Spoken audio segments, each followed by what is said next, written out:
cracking down strongly on sanctuary cities that shield criminal aliens. That the city of Chicago may be the first to bring a lawsuit, but I'm also confident we will not be the last, because other cities know that these are false choices that the Trump Justice Department is asking us to make. My definition of a sanctuary city is a city that does not cooperate with federal law enforcement authorities. It is the responsibility of every city and every citizen to cooperate with law enforcement, and that's what we're demanding.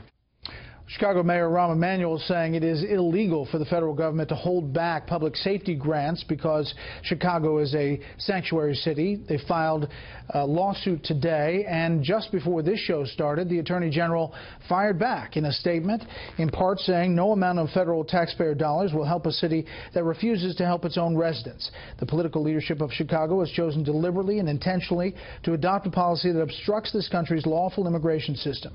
This is astounding given the unprecedented violent crime surge in Chicago, with the number of murders in 2016 surpassing both New York and Los Angeles combined. This administration will not simply give away grant dollars to city governments that proudly violate the rule of law and protect criminal aliens at the expense of public safety. So it's this simple: comply with the law or forego taxpayer dollars.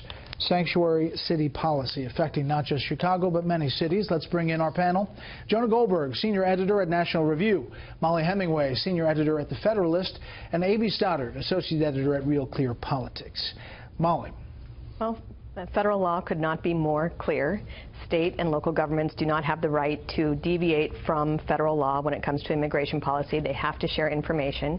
And unlike so many things where the federal government is kind of overbroad and overreaching, immigration is one of those things that is specifically stipulated in the Constitution as something that is handled by our federal government.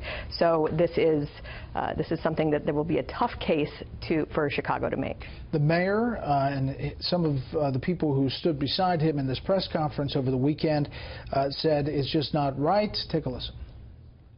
The burn grants are for technology, for everything from vehicles to radios to tasers, that help strengthen the professionalization of our police department and create a proactive environment. But they also help build trust.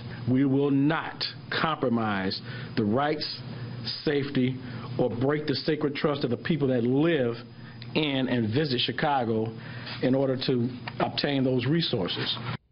These burn grants deal with money for various elements of cities' defense, and you have these conditions now, Jonah: no restrictions on federal local sharing of immigration status information, give ICE unlimited access to local police stations and law enforcement facilities to interrogate arrestees about their immigration status, and require cities to provide ICE with at least 48 hours notice prior to an arrestee's release.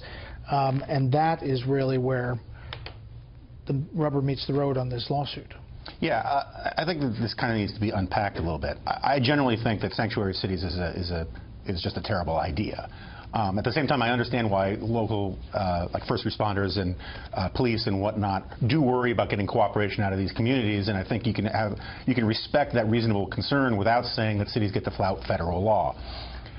There's also an enormous amount of virtue signaling going on by Rahm Emanuel and these guys.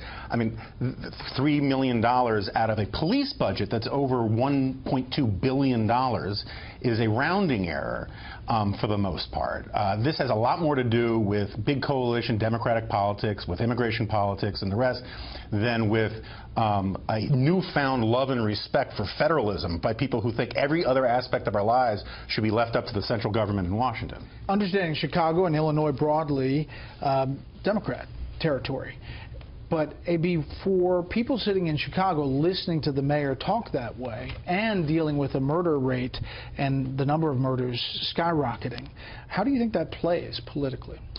Well, I think this is a really stupid hill to die on politically for Democrats. If there is a case to be made that sanctuary cities, that they need to flout federal law because otherwise the whole idea is, you know, the federal law is injurious, enforcing it is injurious to community policing, and then they cannot keep their communities safe without doing that.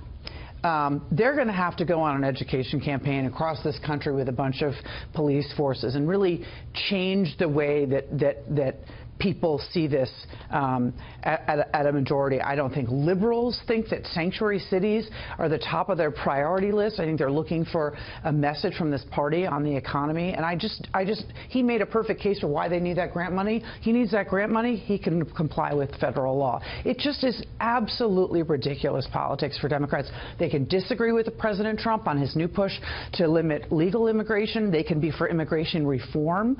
But pushing this as a means to keep their communities safe, especially in a place like Chicago, it just doesn't square. There are a number of cities, Molly, who are repealing sanctuary status now across the country, and it runs the gamut. A number of different kinds of cities, different demographics, as you see there on the map. Here is the head of ICE talking about sanctuary cities and what makes it tough for them.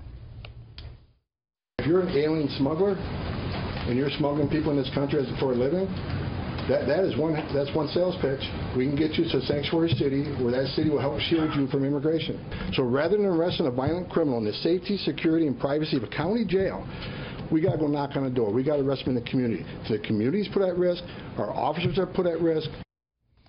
Now, the local guys say they frighten the immigrants and they don't make telephone calls, and it is a cycle in those communities. Well, that's how they push back. There are all sorts of concerns that you should have and why we need a coherent immigration policy. It absolutely is a human rights problem when people are luring people, promising them if they can just make it to a sanctuary city, they'll be okay. We've had in recent weeks we've had all those deaths that we saw in that horrible situation in the truck in Texas.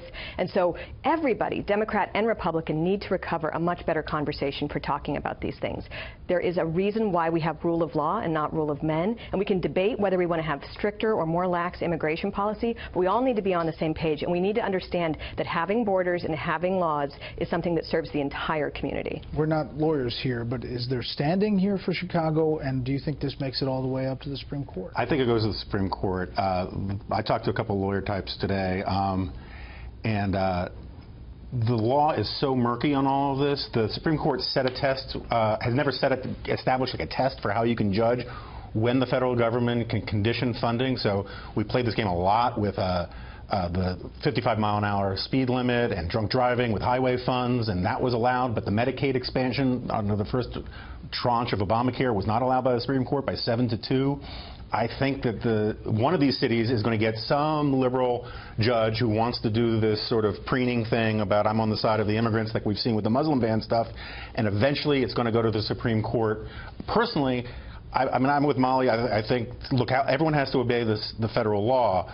But I generally don't like, in our federal republic, the federal government trying to push around cities to do things that they want and making taxpayer dollars contingent on it. We should point out the special report is going to be live from Chicago Thursday and Friday. We've invited Mayor Rahm Emanuel on the show. We will interview Illinois' governor on Friday.